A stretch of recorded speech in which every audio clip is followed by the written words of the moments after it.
This is the best moments of the BBQ Central Show in 10 minutes or less. Ever wish you could re-listen to your favorite interview or segment? Do you enjoy hearing older shows for the first time in years? Then the best moments of the BBQ Central Show in 10 minutes or less is just what you need. Thanks for listening and enjoy the show. Hello, friends. John Solberg here. You know I'm the host for the best moments of the BBQ Central Show in 10 minutes or less. And if you don't know, I'm going to tell you right now, this show is being brought to you by The Butcher Shop, purveyors of highly sought-after 100% Australian non-crossbred Wyvara 9-plus briskets, and as always, they're handpicked just for you. The Butcher Shop has been retailing the finest meats for more than 15 years. Every week, they're shipping out competition-quality meats to many of the biggest teams in the competition scene across the nation. Simply put, teams who use the Butcher Shop win, and they win often.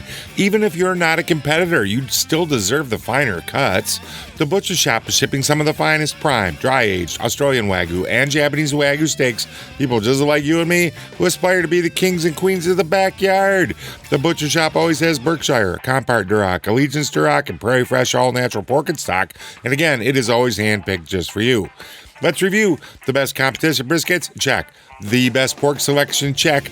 Giving you better overall options to cook at home. Check. So give the Butcher Shop a call today. 850-458-8782. That's 850-458-8782. Mention the BBQ Central Show. You're getting 10% off your entire order each and every time. You can also interact with them over at Facebook.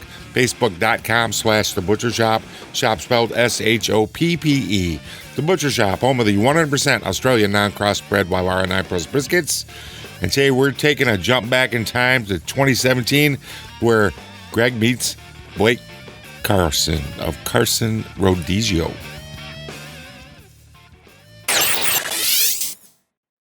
Let's head to the hotline and welcome first-timer to the show and the creator of the Carson Rodizio, Blake Carson. Blake, how are you, buddy? Hello? You there, Blake? I can hear you. What's going on? All right, how are you, man? Oh, man, hanging in there, cleaning up from a big wedding we had this weekend. Beautiful. Other than that, great. All right, so let me try and call you back because it sounds like you're in the wind. So hold on 1 second. Okay. Connection sounded like butt talks. Your connection sound like butt talks to me. Oh, nobody knew I could do Forrest Gump, right? Yeah. Blake. You there? Yeah, that's better. Love it. All right, big wedding that you're just cleaning up from. So, I guess before we dive into the Carson Rodizio intimates, a little background about you, where you live, where you grew up, all that good stuff. Born and raised in Memphis, Tennessee. Played soccer my whole life. So, this soccer is why I fell into all this, actually. I was in Brazil playing soccer, and we would play soccer during the day, and at night we would party on the barbecue with the Brazilian-style Rodizio, and it was like, there's something to this. It's amazing, and so brought it back with me when I was 14 and been living the dream ever since. 14? Yeah, 13, actually, but I went back when I was 14. How old are you now? 34. So 20 years you've been carrying this love affair. Yeah, it's been a burning feeling for about that long, for sure. And it's like, well, the whole tool thing, you needed to create an instrument that allowed you to do that style of barbecue, and there wasn't anything on the market, so it's like had to just come up with something to provide that feeling.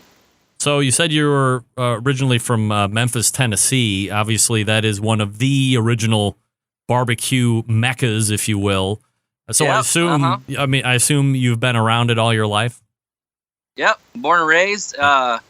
It's part of the fabric around here, but with my ADD and constantly needing to run around and soccer and rock and roll and blues music, and when you get exposed to a style of barbecue like in Brazil with the constant variety, the open flame, the showmanship of it, it's just the rock and roll version of barbecue versus, the status quo of looking at a lid and looking at temperatures. It's just, growing up around that, I loved it, the flavor and everything about it, but I needed something a little more to satisfy my attention deficit, hyperactive, whatever they call it these days.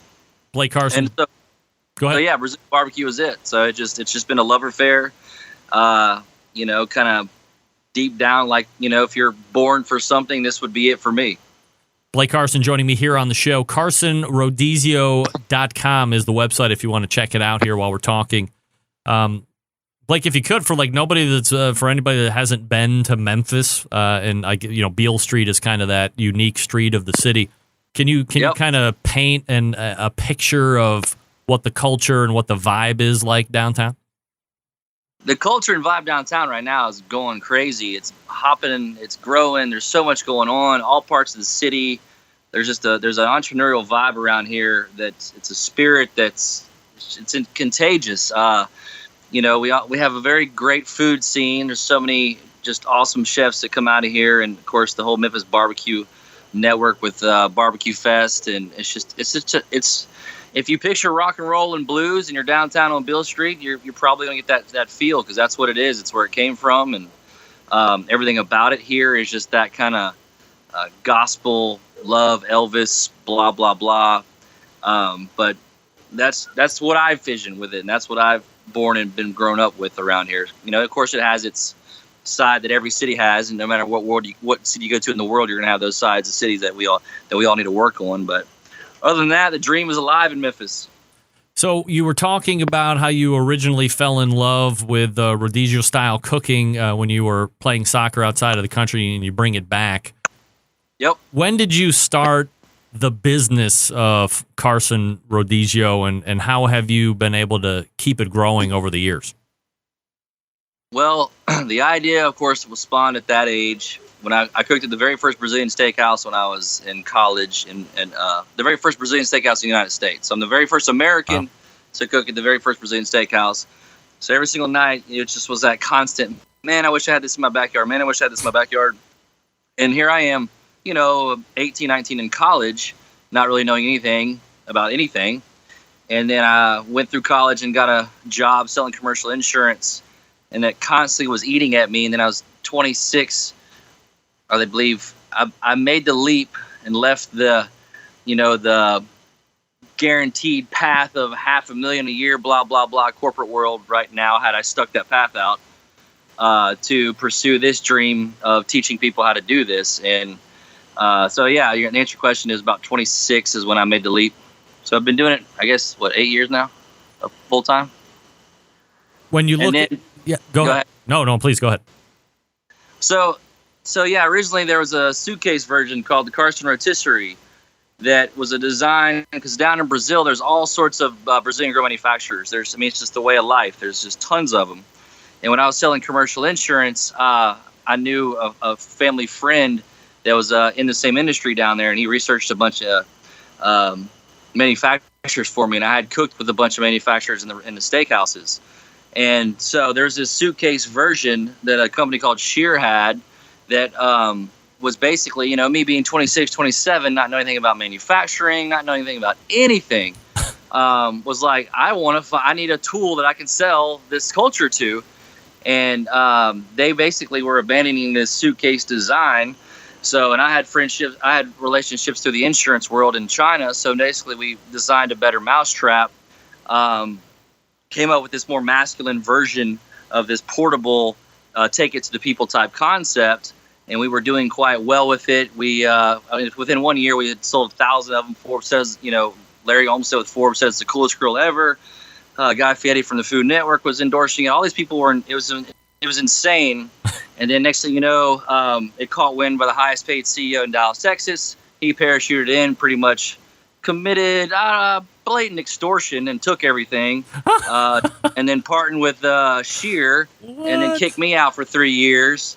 And so basically during that hiatus, or that sequestered from my own bliss, I came up with all the shit you see today.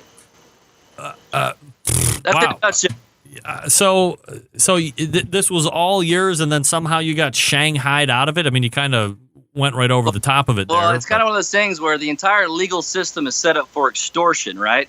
So if a guy who made $30 million last year is wanting your shit, yeah, can you call his bluff? Can you afford to call his bluff? So he was saying that was his idea, right? Is that what you're saying? No, it was basically... Oh, you want to go to the BBQCentralShow.com and listen to the rest of this show. You do. I'm thinking this, Blake, could be he should be in the Hall of Fame. Guest Hall of Fame, that is. I'm going to find some more Blake, too, to dig up, but do yourself a favor, go to the bbqcentralshow.com and listen to the rest of this show. Thanks so much. I appreciate it. And until next time on the best moments of the Barbecue Central Show in 10 minutes or less, I'm your host, John Solberg. I look forward to talking to you again soon.